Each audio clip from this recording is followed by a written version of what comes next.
I'm just going to begin. You know how to say the pranam mantras? Nama Om Vishnupadaya. So you say with us. Nama Om Vishnupadaya Krishna Prestaya Bhutale Srimate Bhaktivedanta Swamin Iti Namine Namaste Saraswate Deve Gauravani Prachadine Nivishesha Sunyavadi Paschatya Desatarine Jaya Sri Krishna Chaitanya Prabhu Nityananda Shri Advaita Gadadhar Srivasadi Gaura Bhaktavrinda Hare Krishna Krishna Krishna Hare Hare Hare Rama Rama Rama Hare Hare.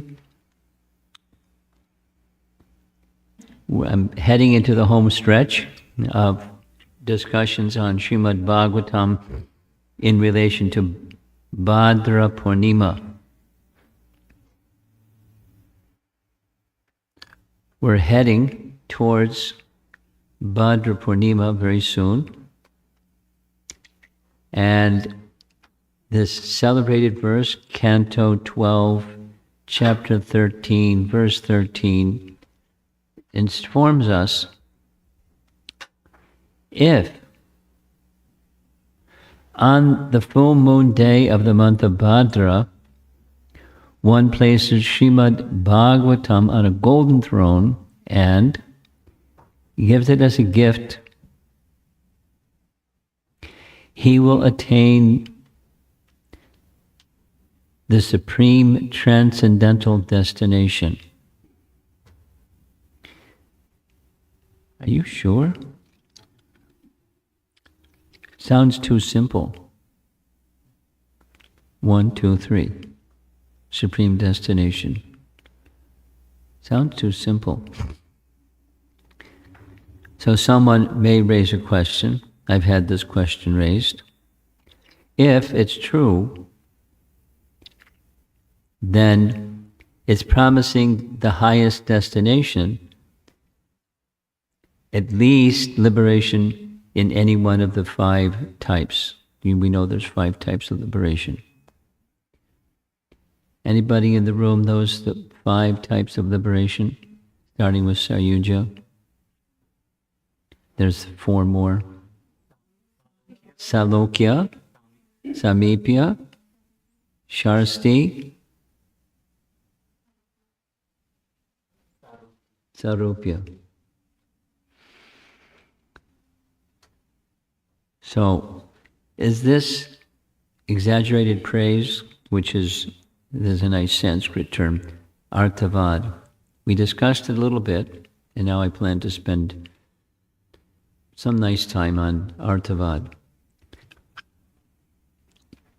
Artha, in a broad sense, means something that's wanted. The common use of artha is economic development, dharma artha, kama moksha, economic development or material prosperity. So that's the translation, because most people want material prosperity. But that's not what the real meaning of it is. The real meaning of it is something wanted. And arthavad, exaggerated praise. The doctrine of exaggerated praise. Srila Prabhupada writes in Nectar of Devotion, which is a paraphrase of something from Rupa Goswami, in these statements about devotional service, because it's the glories of devotional service, sometimes it may appear that the results have been overestimated. But actually there's no overestimation. It's fact, it's not. Some people say this is encouraged strongly because it'll get people to do it. You promise them the moon and maybe they'll do it. So just make exaggerated praise and maybe people will do it. Or they'll do it because there's a carrot at the end. They'll chase the carrot. So there's exaggerated praise to get people to do it. And it's a statement, Rupa Goswami's statement, there's no such thing in statements of the Vedas. One example is the Kumaras. Is it an inflated example that just by, they were Brahman realized, similar to what we heard about Shukadeva Goswami, he was Brahman realized as well.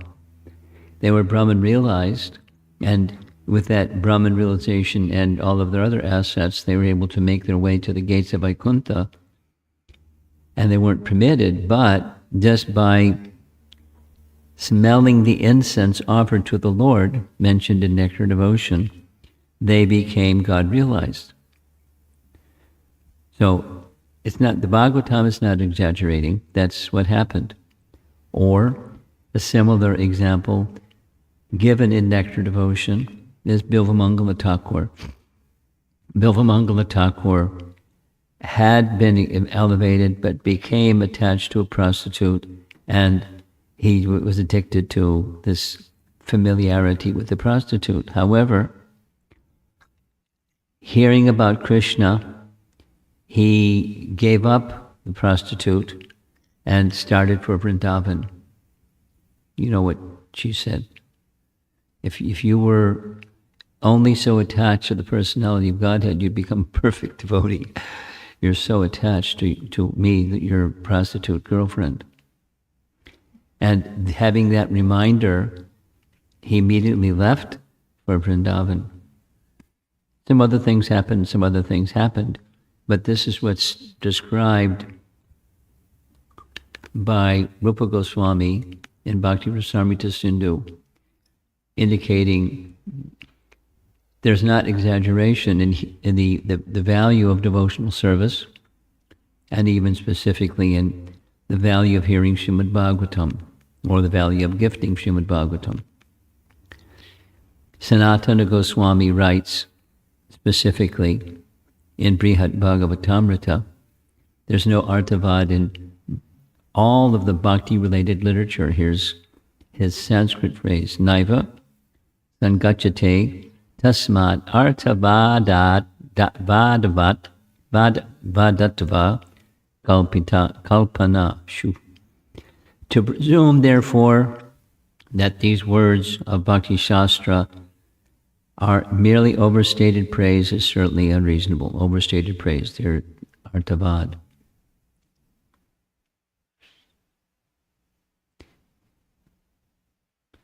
Rather, that devotional service is vastly superior to mere liberation is not an idea that one should dismiss as arthavad or exaggerated praise. It's not the same place, but it's related. So there are many, many places that state above all other activities, devotional services, superlatively best, better than this, that, and the other thing, or one may do this, that, and the other thing, but they won't get the attainment that devotional service can provide for them.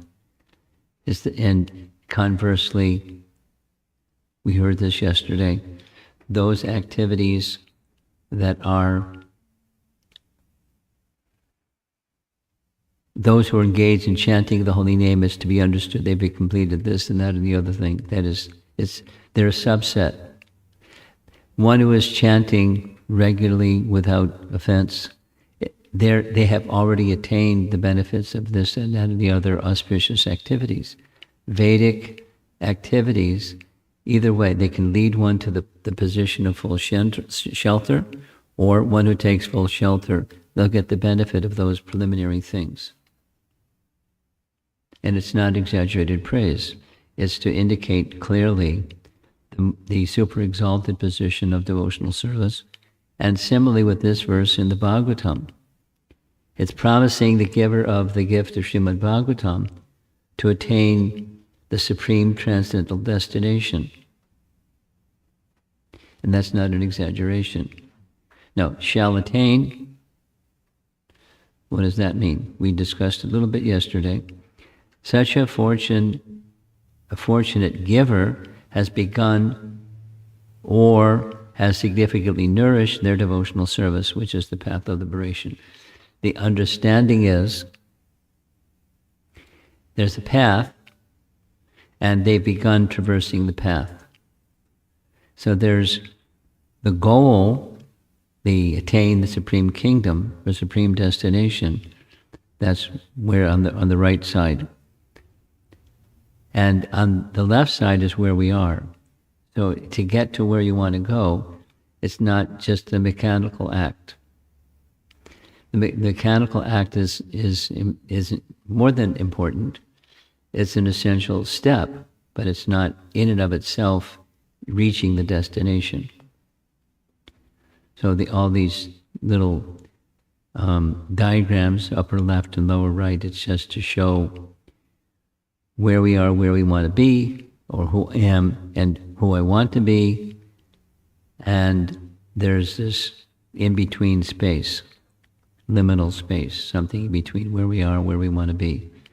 And one has begun that journey, the supreme destination, transcendental destination has begun. That's the understanding. Here's a nice, I've discussed, when presenting this before, there's a lot of questions on this slide, so go slowly. There's something about faith, the role of faith. Deve tirte data mantre daivagye meshaje gurau yadrashi bhavana yashya siddhir bhavati tadrashi. So this phrase, you'll see it again, yadrashi tadrashi. Whereas this, so that. And the variable is faith. In the following 6 entities, one gets reciprocation according to the degree and variety of one's faith. In a deity, in a holy place, the deity is absolute, the holy place is absolute, the mantra is absolute. Astrologers aren't absolute, but they can give something. A doctor isn't absolute, but can give something, and one's guru is proper guru is in that same category as the representative of the absolute. So this is a scriptural text indicating the principle. The principle, we'll say it again a couple more times, the principle is that the object being transcendental, one may receive less than the full amount, or one may receive the full amount of the transcendentalness of that transcendental entity or object of attention. And faith is at least an important variable. One might not say the variable, but an important variable. Similarly, you'll see this Sanskrit construction, yadrashi and tadrashi, is found in Sri Brahma Samhita also. And the way that Bhakti Siddhanta has translated these terms in his original English, siddhi is equating with realization. Yadrashi shraddha siddhir bhavati. Tadrashi siddhi bhavati. Siddhi manifests or is experienced. Realization is experienced in conjunction with or in relationship with, corresponding to one's faith. Yadrashi shraddha siddhi bhavati tadrashi. So it's very clear. Faith is very important in these paintings. These are all paintings from Brihad Bhagavatamrita. And one is the mantra, the other is a deity, the other is association of devotees, another is the holy dham, another is kirtan, the other is the pure devotee, and the meeting with Krishna. So any one of those corresponding to one's faith, one will experience some realization. Our capacity, we're tiny jivas, our capacity is pretty small. To realize the fullness of Krishna is beyond our capacity. But to one's capacity, according to corresponding with faith, one will realize the absolute truth or the nature of transcendence. Here's a similar teaching from Queen Kunti. The phrase that Queen Kunti is exploring in her prayers, just as chapter 8 of Canto 1, she's exploring the nature of this is now from the side of Krishna. So Krishna is absolute. To what degree is one able to realize Krishna? Because this is speaking about realization of the absoluteness of the statements of the Bhagavatam or scripture, Bhakti Shastra. So she's speaking specifically about Krishna himself. And she's making a comparison, a nice metaphor. The comparison is Krishna is like the sun. The sun is like Krishna. It's a good comparison. The sun is the king of planets. Krishna is the king of everything. So it's a nice comparison. So her explanation is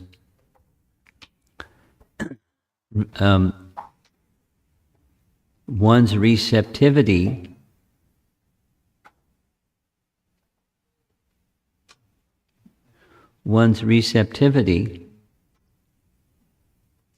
is going to determine how one experiences the sun. The sun doesn't change. Receptivity permits one to experience differently. So one's experience of the sun is dependent upon receptivity. The sun itself is impartial, but she gives the example. The sun shows attachment to the sunstone by imparting its own qualities. That is, the sunstone is a type of stone. It doesn't just reflect, but it gathers the light of the sun and it's luminous. But the luminosity of the sunstone is from the sun. So the sun imparts its qualities to the sunstone. To blind people, the sun is indifferent. The sun isn't indifferent, but the person that's blind is indifferent to the sun. The receptivity indicates the person's indifference. Or she mentions the Chakravaka birds. And Chakravaka birds, here's what a Chakravaka bird looks like. There are different colors, but this is one of their colors. And Chakravaka birds, they become very joyful when the sun rises. They do lots of singing and noise making when the sun rises. So they experience joy with the presence of the sun. If you sit right there, then people can't come in. So you can't sit right there. Yeah, come around. Mataji, come over here. Don't sit in the doorway. Thank you.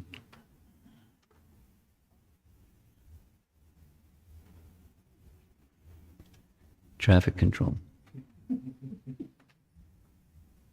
Okay, so there's an image of Chakravaka birds. This is Queen Kunti. The sun is impartial. The sun is not showing partiality to one and differently to the other. And the sun is harmful to darkness, which is useful to thieves and is useful to owls. They close their eyes during the day and they open their eyes at night. At least that's what it says they do. The sun is not partial, but the receptivity towards, in relation to the sun, is going to be different. And so the experience or the realization is going to be different. The cause of difference is the good or bad qualities of the specific object. Now this is Prabhupada's purport, it's not Queen Kunti's words. Different people relate with the Supreme in different ways according to their qualities, as well as according to their receptivity. So the topic, for those of you that just moseyed in, the topic is Artavad. Artavad means exaggerated praise. So is the praise that about Scripture, about statements made in Scripture, is it Artavad? It's exaggerated praise to get people, that's like, such and such on Ekadasi, and you get such and such benefit. And there's so many of those examples. So one may think, oh, come on, exaggerated praise. And one can think like that, but it's not exaggerated praise. There's potency in this activity or that activity. There's potency in Ekadasi. There's potency in the Holy Dham. There's spiritual potency in the Srimad Bhagavatam, and there's spiritual potency in the receptivity. According to receptivity, one may experience greater or lesser. Here's a reference from Hari Bhakti Vilas, taken from Padma Purana. A person who has once uttered the two syllables Hari has rolled up his sleeves to walk on the path of liberation. Yesterday evening we heard all these glorifications of one who even chants in Namabhas, or even once, such and such. But it's the indication explained in Hari Bhakti Vilas. It means one's path has begun. One's rolled up his sleeves to walk on the path of liberation. And that's how we are to understand these glorifications within Srimad Bhagavatam, about Srimad Bhagavatam, and otherwise. One's journey on the path of bhakti has begun. So that question has come up a few times, so I thought it'd be nice to address it. More than some of you attended the earlier classes, particularly Sri Radhika was liking this question, because there's statements, at once, or very quickly, or in no time, or so some statements that indicate measures of time, but then what does that mean? Is that what we experience? And if it doesn't match our experience, then is it exaggerated praise? Is it artavad? That's the topic. And then here's part of the answer. Our capacity may be limited. Continue with the proper activity, and the capacity may increase. The innate capacity of the soul may increase. The covering's removed, and the innate consciousness is restored by the process itself.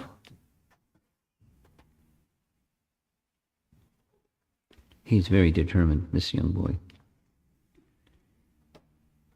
Hare Krishna.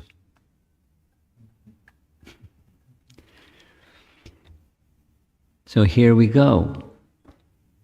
The Srimad Bhagavatam is identified as the king of scripture. Grantharaj Srimad Bhagavatam ki jai.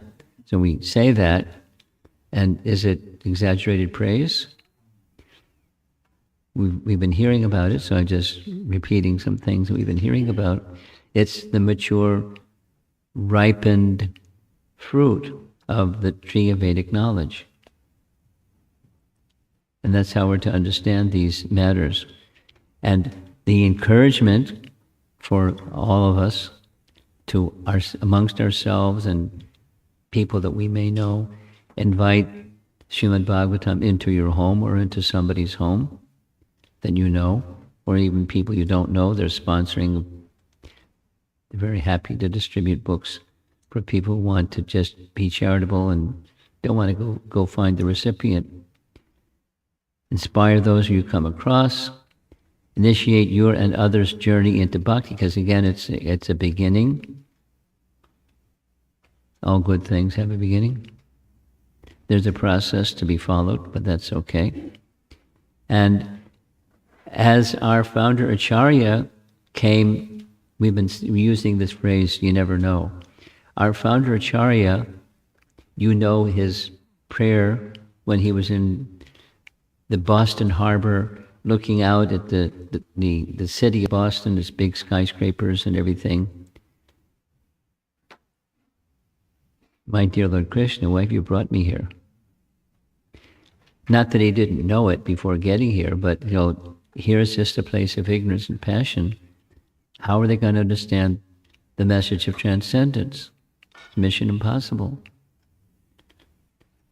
It's obstacles and obstacles and obstacles, and not any clear path through the obstacles. But you brought me here, so if you so desire, if you want me to dance, make me dance, make me dance. It's the principle of perform a prescribed duty without attachment to the result. This is a little bit like Govinda Mohini's question.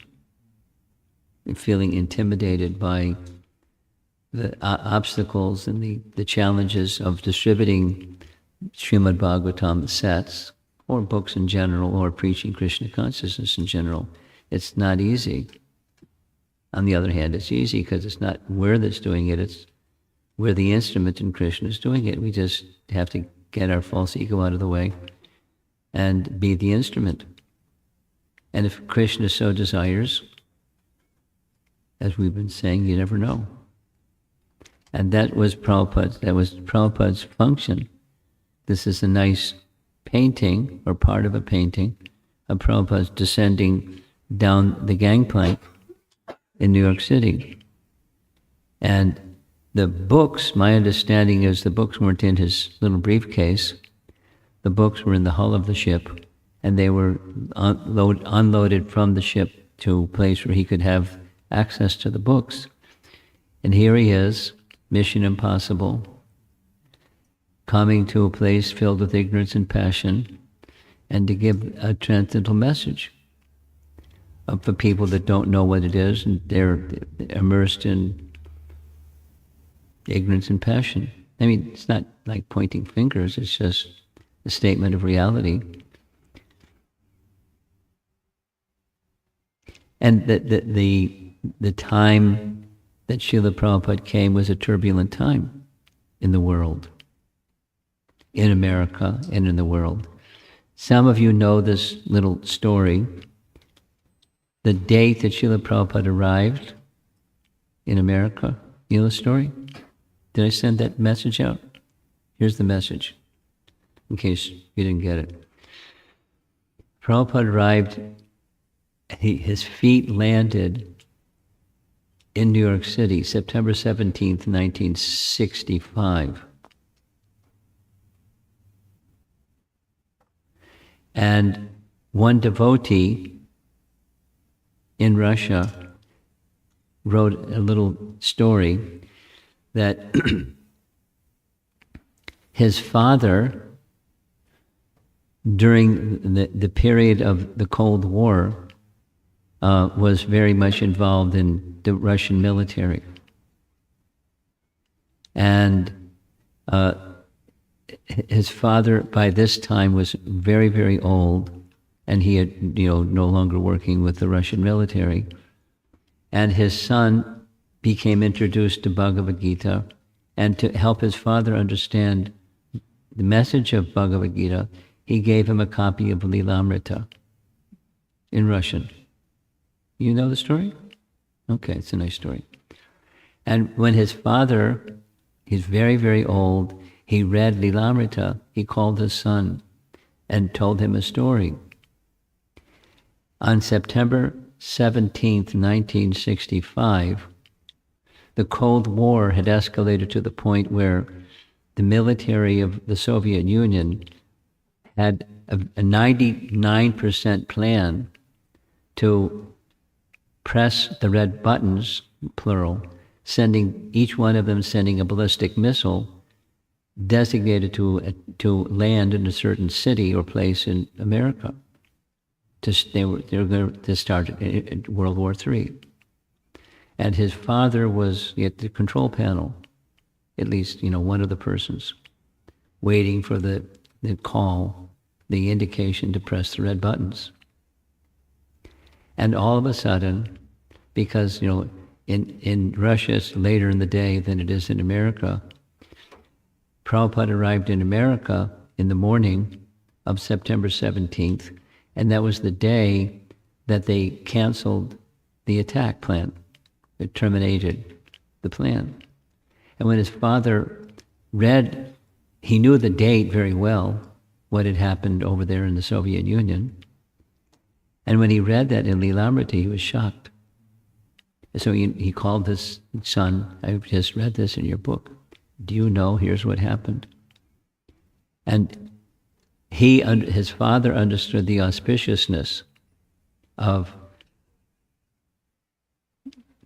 the pure devotee landing in America. If Prabhupada had landed in America and then there was all these ballistic missiles exploding all over the country, it would have been a big, big mess. But it didn't happen. And what was Prabhupada's mission? It was bringing the message of Lord Chaitanya. That was the instruction. It's very clear to the English-speaking parts of the world. And for him, that meant first canto Srimad Bhagavatam and then the rest of Srimad Bhagavatam, because the teachings of Lord Chaitanya are the teachings of Srimad Bhagavatam. And the teachings of Srimad Bhagavatam, the teachings of Lord Chaitanya, are the one and the same. In the introduction to Canto 1 Srimad Bhagavatam, I'm sure you're aware, it's pretty much a little mini summary of the life of Lord Chaitanya and a little bit about the teachings of Lord Chaitanya to introduce Srimad Bhagavatam Canto 1, or introduce Srimad Bhagavatam, the introduction to the whole translation work. He came to give the teachings of Lord Chaitanya as was ordered, which is the Srimad Bhagavatam. And certainly lives benefited or transformed by that act. What to speak of stopping a World War III. I mean, doesn't guarantee it's a one-to-one correlation. Who knows? Who knows? But his father felt like that when reading Lilamrita. So it's a nice image. Prabhupada's descending the gangplank. And what Prabhupada spoke was, when he reached the end of that exit, the gangplank leaving the boat, no one was there. He didn't know, in his words, I didn't know whether to turn left or right. He didn't have a cell phone. No one's receiving him. He didn't have any money. He had 14 rupees, which you can't spend in America anyways. Nothing. Penniless, getting off the boat with some Bhagavatams in the hull of the ship.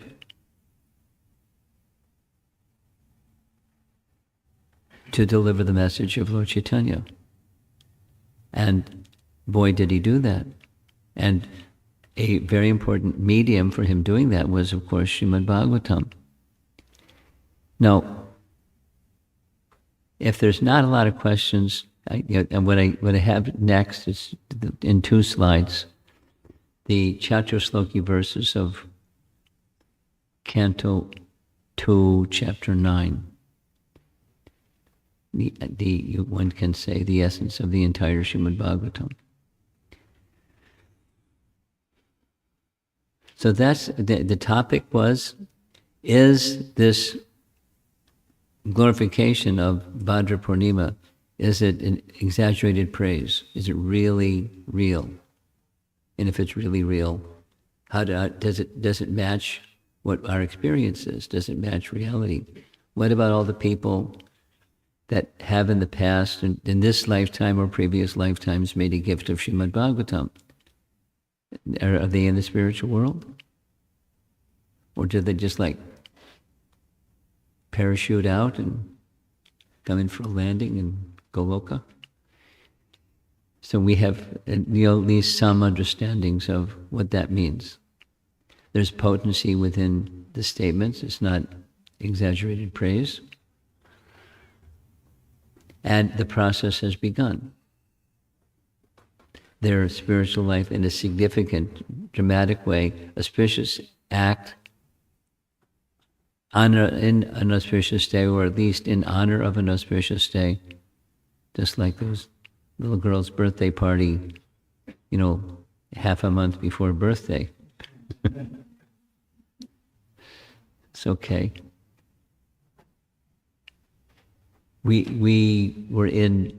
I was in Indianapolis the day before Krishna Janmashtami.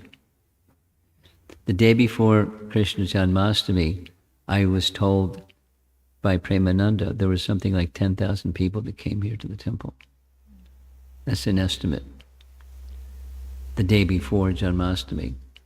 So, and then there was Janmashtami the next day on Monday. So in Indianapolis, because it was a Sunday, they had their Janmashtami celebration on a Sunday. And there isn't a temple. There was just a lot. They rented a space, and there was a lot of people, maybe 300 plus people, which is a lot of people for Indianapolis. And they came from Kentucky and from Ohio as well as from Indiana to attend in honor of Krishna's appearance. So one can celebrate an event other than the auspicious day, but then of course they had a less populated Janmashtami celebration the next day. Or because we just had this discussion about Radhastami with the Chinese devotees, although it's like 5 days before Radhastami. It's okay. There's a week before. Is it okay if we celebrate Radhastami on a weekend, even though it's not Radhastami? The answer is yes. Have a gathering of celebration on whenever it's convenient for everybody, and on the actual Radhastami day, you do what you want to do an appropriate observance for Radhastami.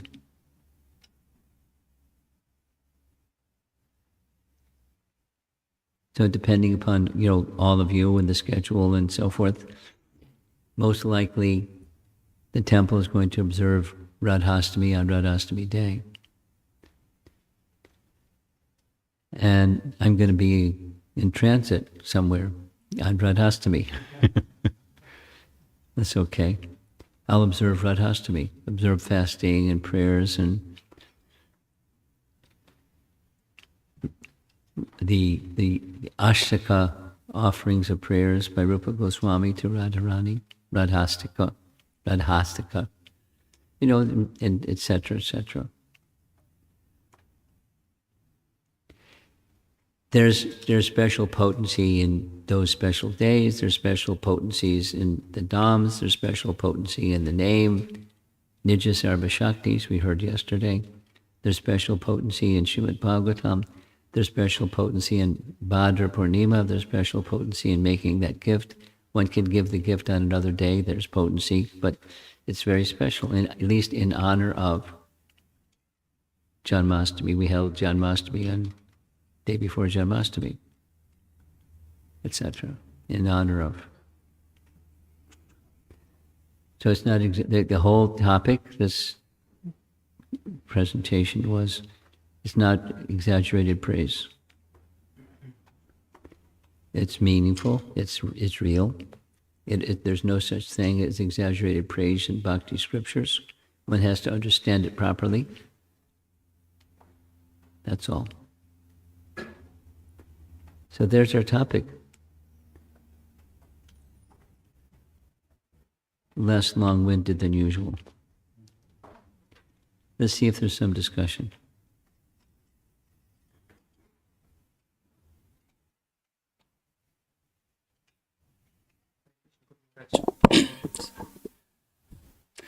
I have a few questions. First one, you brought up Radhastami. So my mind was going there. With your permission, so for Yatra, we are going, the upcoming Yatra, we are visiting Vrindavan and will be observing Radhashtami on that day in Fantastic. Vrindavan. Be ready for crowds. So I know there's few other families, devotees also visiting Oh, there. yeah. Right, so You'll see for, a few other families there, for for sure. benefit of all of us, if you can tell us in a couple of things that how our mood should be set up on that day. Be ready for crowds. Be very tolerant. You know, it's the essence is there's the deity, there's the kirtan, there's the event in a holy place. So try to appreciate. This is the faith point. Try to appreciate with faith. Anticipate, and your anticipation is part of strengthening the faith. And when you're there, there's the purpose in your being there. It's not, getting free from crowds, because you're going to run into crowds. And crowds, what crowds in India means? People push. They're unruly. They're not ruly. So you be ready for it. They'll have guards and all that. Be ready for pickpockets and other people. And, just because India, in crowds, it's, so be prepared for the discomfort aspect, and you tolerate the discomfort aspect and focus on the transcendental aspect. You'll remember the visit, the spiritualness. You may also remember the uncomfortableness of being in the Dham with crowds and crowds and crowds.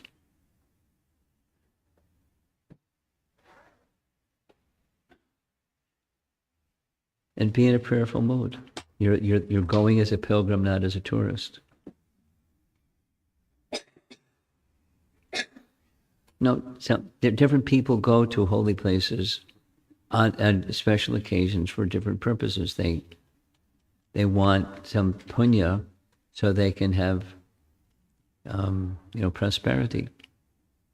So don't go with that. That's less than what the full benefit can derive.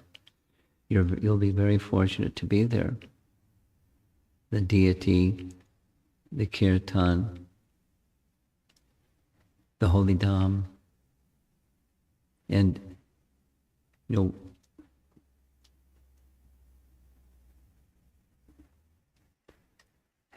recite prayers ahead of time and carry those prayers with you when you come into the temple. So you're in a transcendental space while the crowd control people are trying to keep them in order. I'm saying it several times, and you'll see what I mean when you get there. It's not normal.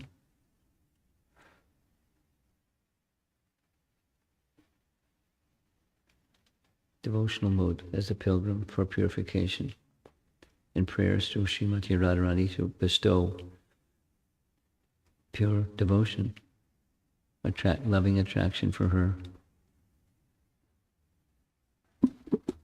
Second. Yeah.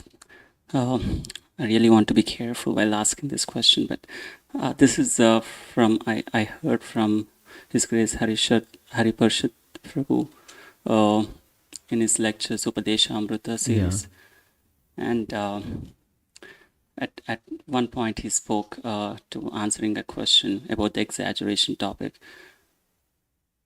The question was, sometimes this Vedas or any, my mind is going around. Sometimes we do Ekadasi as devotees, and breaking fast at the time is that window is one thing. I just want to give one example there. And if you don't, there are certain things that the text or the Vedas or some our scriptures, Puranas talks about. Maybe sinful reactions or going in the path of hellish planets for different, breaking the rules on different things, not just Ekadasi fasting. So this is something similar question. He answered that sometimes this Vedic text seems to be exaggerated, but it is not. At the same time, I think this is where I want to be careful. I think I remember he mentions this is sometimes the text mentioned this because to keep the person who is practicing it in the path of not breaking the regulation. It is not really that you'll be in hellish planet if it says so, but so that you do not take that path, or you do that path which is good one. You do not take the path of don'ts. It's similar to the flip side. You'll gain entrance into the spiritual kingdom, and the flip side is you'll go to the hellish planets. It's not, the trap. The door is going to fall away, and you're going to go down to lower planets. It's a principle. It's similar. The step in the direction of. I agree. It's just, it's a way of different ways of saying it, but I agree with the understanding. It's not exaggerated praise or exaggerated condemnation. It's a direction, and there's potency, positive and negative, in observing and violating. Last question. So I was reading this morning in Srimad Bhagavatam, Canto 1st, 6th chapter, verse 34. Narada Muni concludes his realizations and his pastime with Vyasadeva. There he mentions the 34th verse, that he compares this ocean of nations to the boat. Not compares. He gives the analogy of a boat which is reciting the activities of the Lord. With that, you will cross the ocean of nations. And there in Prabhupada purpose, Prabhupada says,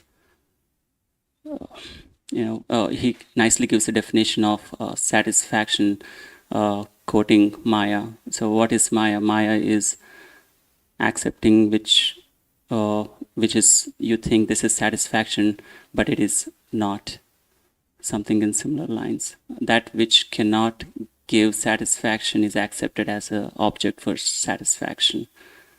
That is called I think Maya. I got it. Yeah, What's so your the point? question is, so in practical level, so I am chasing for this immediate satisfaction in day-to-day life, which I knew that next day or down the line, I know that is not going to give me happiness or Okay. satisfaction. And therefore? So when I knew that, and on the flip side, I also knew that by patiently waiting and doing enthusiasm, doing bhakti, I can attain perfection. So It's a pretty long wind-up. What's the punchline? So Maharaj, I was thinking how I can keep that, maybe not, how I can keep that patience or enthusiasm going. I know it is true. Maybe it is a matter of faith from today's lecture, but how I can keep that going, like without taking a break. Well, how is connection made? You have to know where the powerhouse is, or you have to have at least, like electric socket, you have to have a place where you can connect with the powerhouse. Yeah, so you need proper knowledge. You need proper knowledge. And keeping in the association of those who live according to that proper knowledge, sadhu sangha, will help keep that commitment and connection strong. So regularly hearing descriptions, because there's a tendency to be forgetful or covered. Continue the hear and chant activities. Continue the sadhu sangha activities. And acknowledge in advance, from practical experience as well, that there's going to be highs and lows. The Anishita Bhakti platform is just part of the landscape before you get to steady. So don't beat yourself up if there's a down phrase. Rather, continue to strive for steadiness. Continue to strive for purity, because that's how you get steadiness. So continue to strive for pure bhakti, even when you're down, because of faith, which is, built into your question.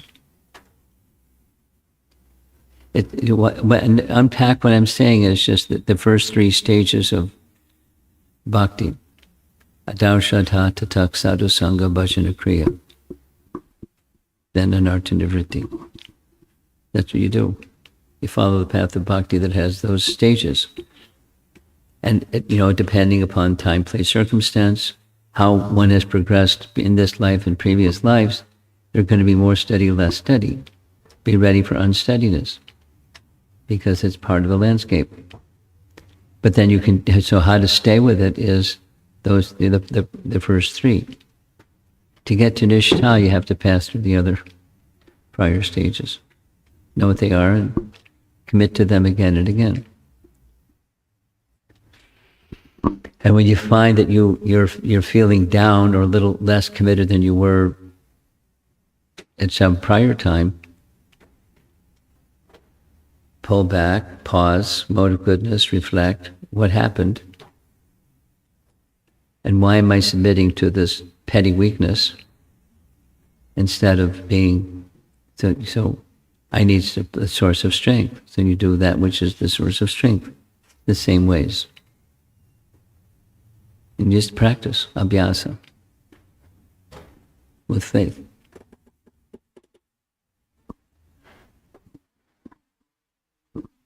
Anything else? Hare Krishna Guru Maharaj. Thank you for the wonderful class that you gave. My question, I actually have two questions or more. One is from yesterday. I'll ask that first. So, in the first canto, we read that when Vyasadeva writes or compiles the Vedas, he feels very disillusioned and he goes to Narada Muni. He goes to? Narada Muni, his guru. Yeah. And then, Narada Muni says... Well, Narada Muni came to him. But go ahead. Yeah. So then he's told that because you have not glorified the Lord sufficiently. Okay. That's the catch. Okay.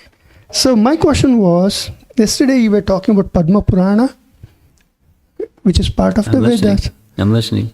Yeah, and in that, Srimad Bhagavatam is glorified, So my question was, if Vyasadeva had not glorified, the Lord, then how Sufficiently. And within the Bhagavatam itself, there's a taste or a rasa that the other literatures that are about Krishna don't have to the same degree. So he wasn't feeling as satisfied as he could be, should be, would be. In other words, there are many, many, many passages in the Bhagavatam that are indicated similar but not as rasika like in other texts. Vishnu Purana, Padma Purana, etc., etc. But the Srimad Bhagavatam is throughout on the highest platform, and it's very clear as the Paribhasa Sutra of the Bhagavatam is, Krishna's to Bhagavan Swayam. The others don't have that same emphasis. So there are points of emphasis within the Bhagavatam that are just not the same in other literatures. The singular focus. Thank you for that, Maharaj. The second one is, the point you raised... I want to say something from yesterday, like a correction. When I was making the presentation yesterday, I paused. There's this nice commentary, introduction, and I said it was Vishwanath Chakravarti Thakur. It wasn't Vishwanath Chakravarti Thakur. Srinath Chakravarti wrote a commentary on the Bhagavatam, and that Ramya Kachit Vajatu Vargena Va Kalpita, that verse is part of his, the Srimad Bhagavatam, Amala Pramana. That's Srinath Chakravarti Thakur, not Vishwanath Chakravarti Thakur. Thank you, Guru. Different person. Yeah. Coming to today's talk, you were talking about how sometimes we feel How what? we feel that it is an exaggeration when we hear statements like you're going to reach the abode on Bhadra Purnima, and there are so many other scriptures where we read, like you do this particular thing, 1,000 years of your sins are burnt, and like when Bhishma is waiting for the Uttarayana so that he can travel to heaven. So the question that I am having is, how do we develop more faith in scriptures? How to How do we develop more faith in Well, scriptures? Abhyasa. There's the preliminary faith, and then sadhu sangha and bhajana kriya and anartha vritti. That's what we do. Have the right sources and immerse yourself, make an effort. So it's effort, it's not automatic, not mechanical, but with devotional effort, with appreciation of the source, that's this faith in the source topic, then your experience can remain strong and become stronger. Sadhu Sangha, with enthusiasm towards, based upon that faith that you have in the source. And then the experience says, yeah, then you go forward with some increase, or at least sustained effort, or increased effort over a period of time. Thank you, Guru Maharaj. Allowing that one of the intermediate stages is unsteadiness before steadiness.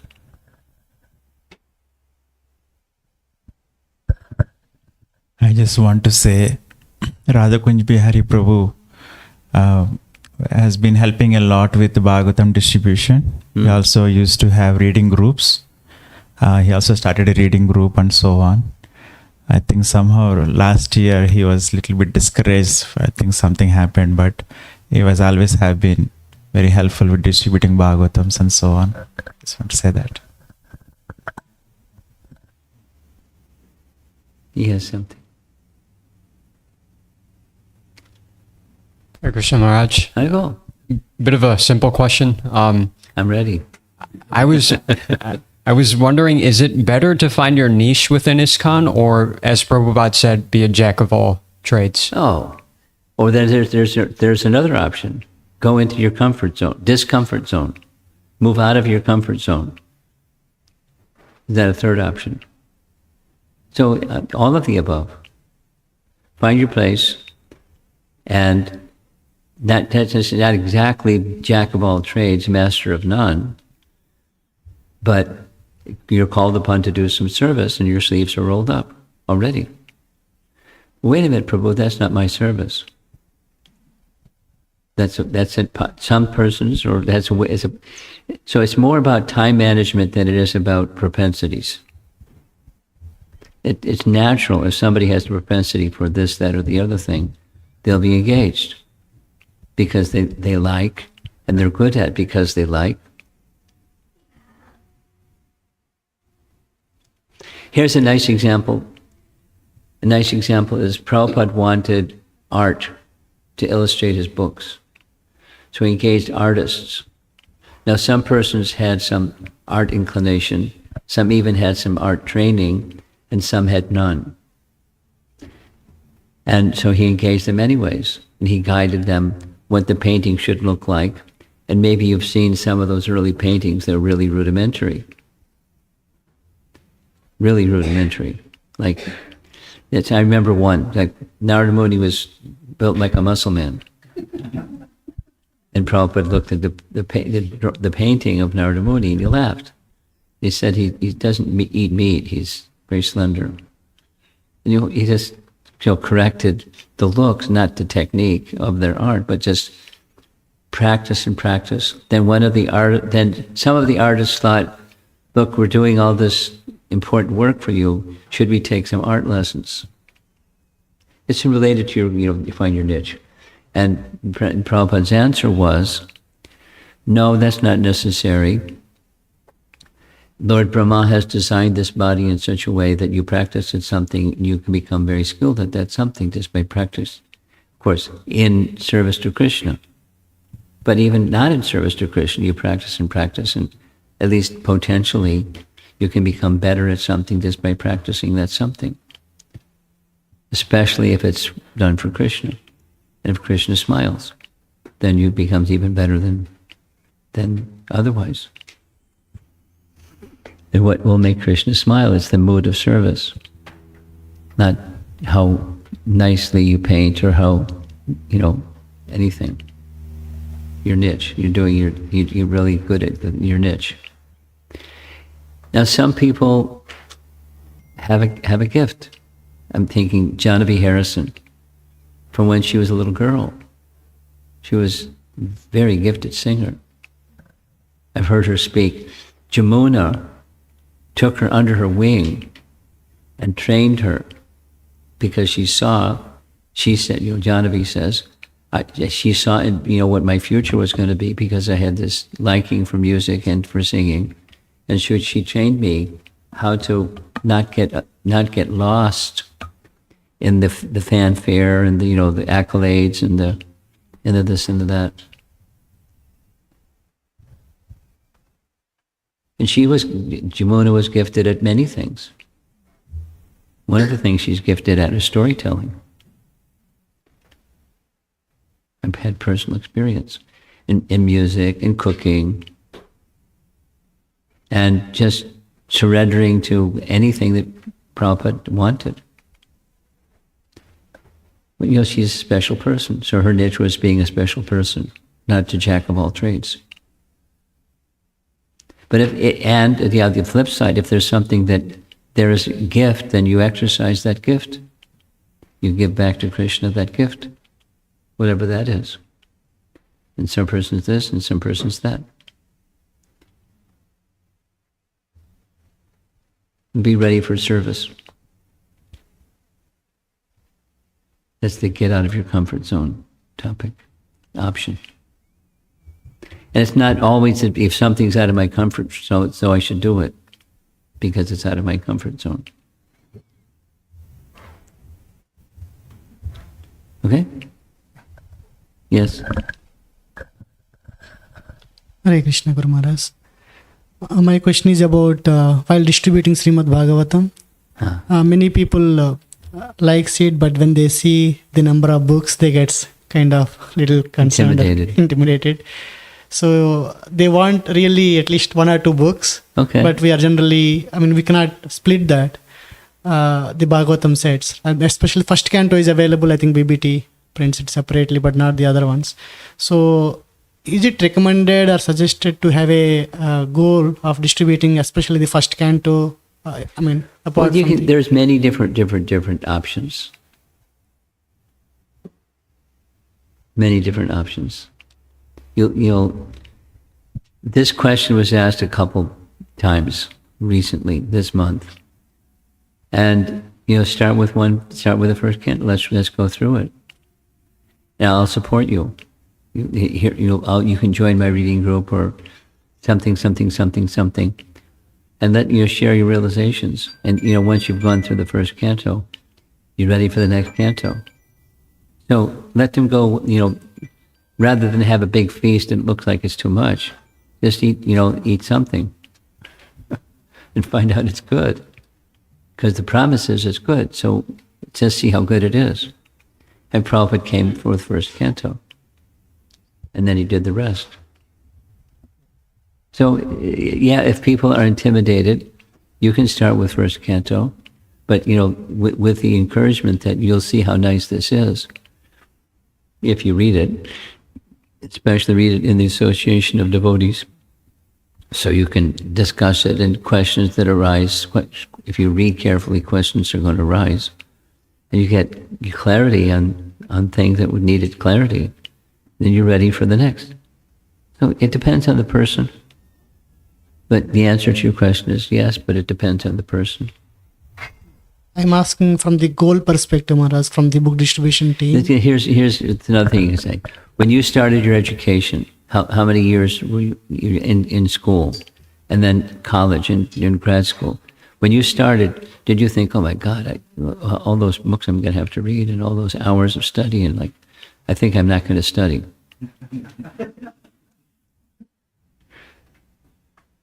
That's not, you didn't think that thought, and you didn't do that action. You know, what's in here is, it's fantastic. And so you don't have to read it all at once, but it's in your hand, and at any time, especially if you're with some association that will keep your appetite going. Let me describe to you the persons who received and then progressively read the whole thing, and now they're reading the whole thing again. Although when they put it, they were thinking, gosh, so many volumes. Anyway, depends on the person. And, your mood, understanding the person as well. Now, you're going to go on with your question. I cut you off. I was asking from the goal setting perspective from the book distribution team. Is it recommended or suggested to have like for example, you have set number of Bhagavatam sets in a... Yeah, that's nice to have a goal, and don't be just goal oriented.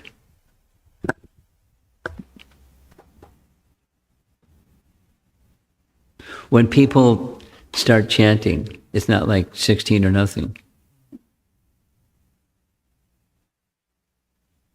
So part of the way to reach the goal is to get people to, step one. It works that way. It may take some time for this step one to become, I want the whole Bhagavatam set. But stay with it, depending on the person's situation, etc.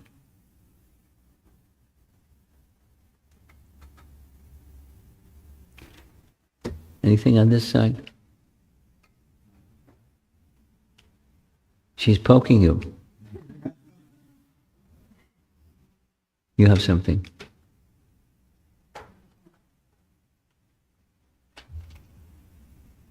Yeah, it was on.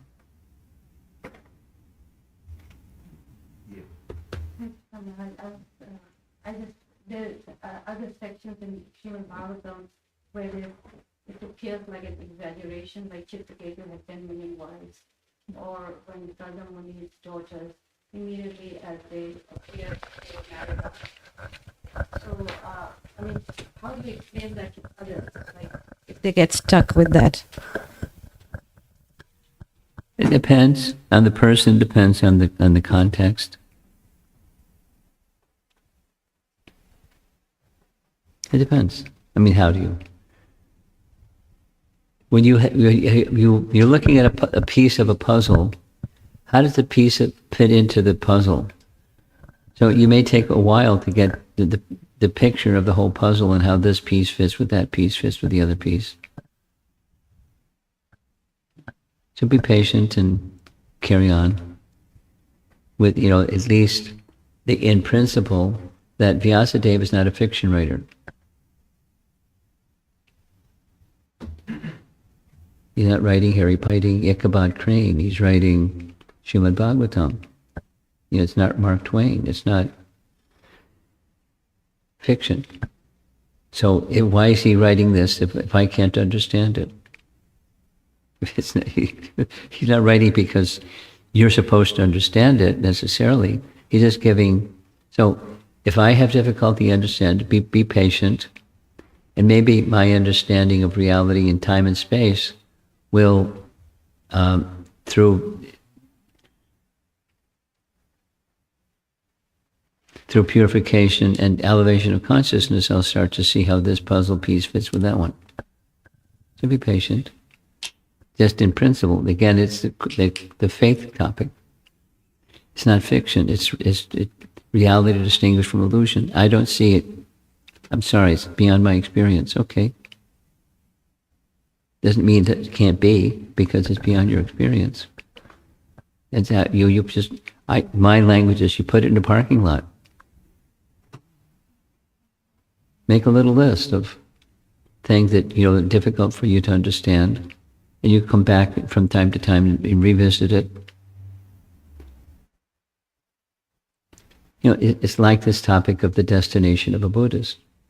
I spent some time this morning looking to see in the writings of Jiva Goswami, what does Jiva Goswami say about the comparison of Pradhan and Viraja? And he's very clear. Pradhan, he's putting in the same category as Prakriti. And Viraja is neither Prakriti nor the spiritual sky. Jiva Goswami.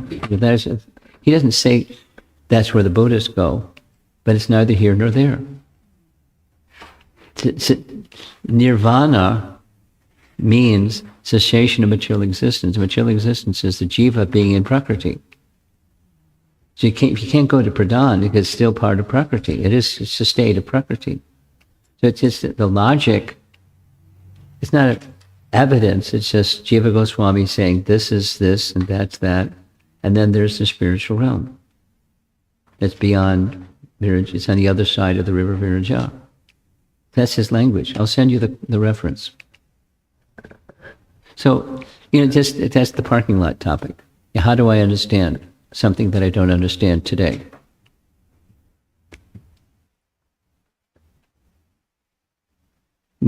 Put it over there. Don't trash it. Just park it. Be patient.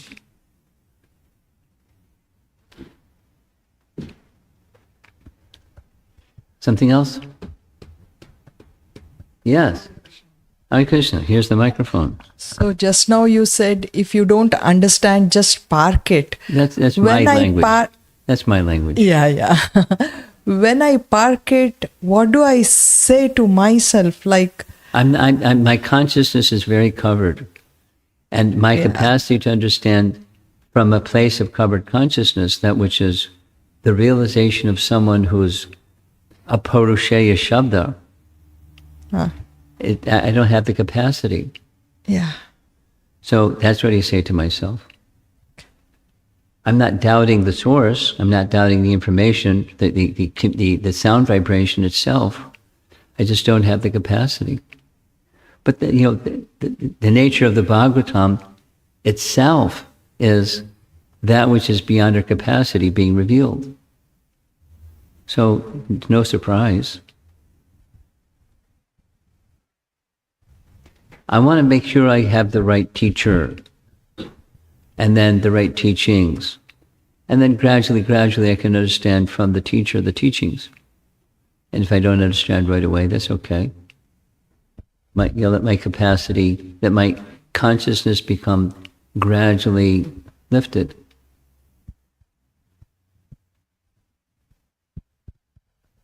And I'm very patient and determined, and so gradually. That's what I tell myself. Okay, we'll end there. Srila Prabhupada ki jai.